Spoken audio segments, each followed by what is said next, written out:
막상 이제 지역을 위해서 우리가 할 일이 정말 많다는 거를 되게 깨달았습니다. 그러니까 이제 작게는 주민들이 불편한 사항들을 뭔가 요청을 하거나 해소해야 될 공간이 있는데 그런 창구가 사실 되게 없잖아요. 근데 구의원들이 그런 것들을 좀 주민들한테 쉽게 다가갈 수가 있다는 좀 생각이 들었고요.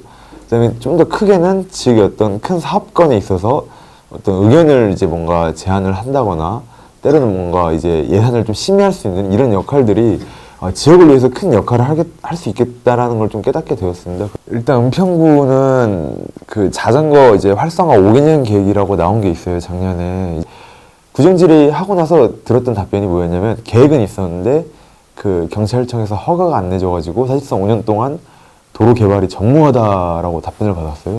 근데 이제 자전거 타시는 분들이 가장 필요한 게 뭐냐라고 질문을 던졌을 때는 사실 자전거 도로예요. 왜냐면 그 도로가 가장 안전하기 때문에 일단은 지역에서는 자전거 도로를 만드는 게 어렵다고 판단이 되면은 이용자 활성화를 위한 정책들을 좀 많이 이제 펼쳐야 된다고 생각을 하고 있어요. 그러니까 뭐 예를 들자면 정말 체계적인 자전거 교육, 그 다음에 이제 자전거 타는 사람들이 어떤 즐길 수 있는 축제나 대회, 자전거 대여소 이런 것도 확충도 좀 하고, 자전거를 타는 사람들을 늘려야 돼요. 그러면 이 사람들의 목소리가 더 커지기 시작을 하면서 그만큼 이제 행정을 이제 움직일 수 있는 어떤 단계까지 끌어올려야 그러긴 도로가 만들어지지 않을까 생각은 하고 있어요. 그래서 제가 이번에 구정질 때 예시로 들었던 게 이제 파리 안 이달고 시장의 예시예요. 그러니까 파리 상황이 우리나라랑 똑같은 상황이었습니다. 걷거나 자전거를 타갖고 15분 안에 다 움직일 수 있는 어떤 도시 구조를 만들겠다. 실제 당선된 이후에 뭐 파리 도심 내에서 30km 이하의 어떤 자동차 속도 제한, 사실 그 쉽진 않을 것 같긴 한데, 그 다음에 자전거 도로를 한 600km 정도 확충을 하고, 그 다음에 자전거 주차 시설을 10,000개 정도 만드는 어떤 혁신적인 정책을 펼치는 걸 보면서 집행부의 의지도 되게 중요하겠구나 생각을 하고 있고요. 그래서 이제 이번에 구정질의 때 저희 구청장님께 그 얘기를 드렸던 거예요. 엄청 중요하죠. 예. 자전거가 법적으로 차예요.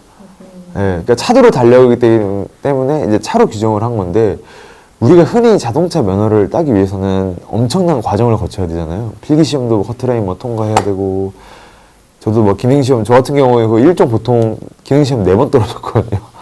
네, 그런 과정도 거치고, 뭐 도로주행도 합격해야 되고, 그렇게 해서 면허증이 나와야 이제 자동차를 주행할 수 있는 건데, 왜냐면 이제 안전하게 타기 위해서 그렇게 하는 거잖아요. 근데 자전거는 그런 게 없어요. 차임에도 불구하고 유아기 때부터 1년에 한 번 이게 아니라 체계적으로 단계별로. 독일 같은 경우에는 단계가 있어요. 1, 2학년 때는 좀 자전거랑 친해지기 위한 교육, 그 다음에 자전거 정비도 배우고 1, 2학년 때, 그리고 이제 3, 4학년 때 본격적으로 자전거를 전문적으로 타는 방법. 그러니까 단순히 어떤 자전거 타는 법을 떠나서 자전거가 약간 사람한테 주는 교훈까지도 가르치는 게 독일의 자전거 교육의 개념이거든요. 우리도 그렇게 해야 된다 생각을 해요.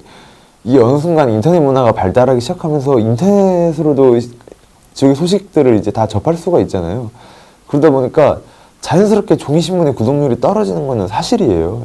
그냥 체감으로 느끼기에도 주변에서 종이신문을 보는 사람을 저는 거의 본 적은 없어요. 장기적으로 봤을 때 종이신문 방식은 이제는 좀 바뀌어야 된다.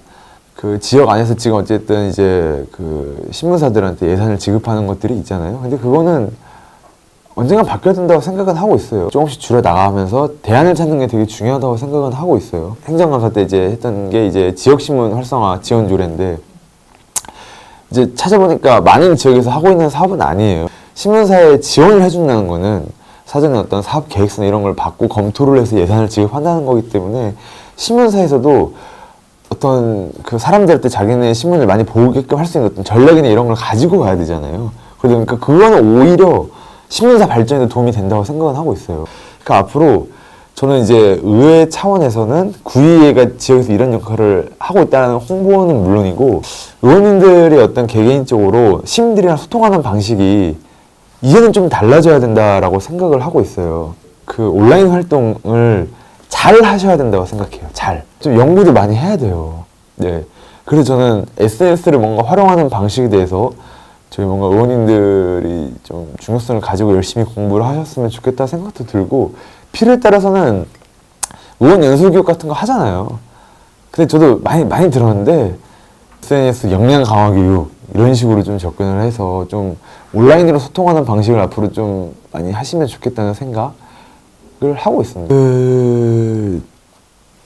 너무 권위 있는 의정 활동은 안 하고 싶어요. 예, 되게 의원이지만 그냥 저도 한 사람의 지역의 어떤 시민이잖아요. 그러다 보니까 그냥 되게 그 소박하게 의정 활동 하고 싶어요. 그냥 부르면 바로 이제 슬리퍼 신고 나올 수 있는 그냥 그런 의원이 되고 싶습니다. 그래서 앞으로 4년 동안 그렇게 할 거고요. 예, 그런 관점에서 주민들이 좀 많이 기대를 하고 저를 좀 봐줬으면 좋겠습니다.